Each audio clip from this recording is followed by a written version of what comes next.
Hi friends! Thanks for tuning in. If you like this video, please give it a like, comment below, and take a moment to subscribe to our channel.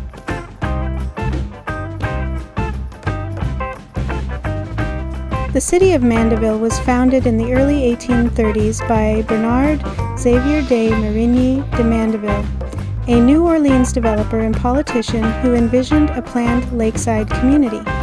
From its earliest years, Mandeville developed as a resort town rather than an industrial center, relying on tourism, hospitality, and seasonal residents.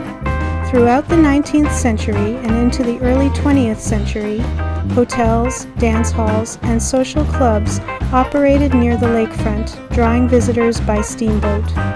One notable example is the Dewdrop Jazz and Social Hall, built in the late 1890s, which hosted live music and social events and is now recognized as an important site in early jazz history. Mandeville remained relatively small and isolated until the mid-20th century, when improved roads and, eventually, the completion of the Lake Pontchartrain causeway increased access to the North Shore. That connection accelerated population growth and shifted Mandeville toward a more permanent residential community while still retaining its historic character. Mandeville is now known as a stable, walkable city with strong community identity, shaped by its early resort origins and its long relationship with Lake Pontchartrain.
Thanks for watching!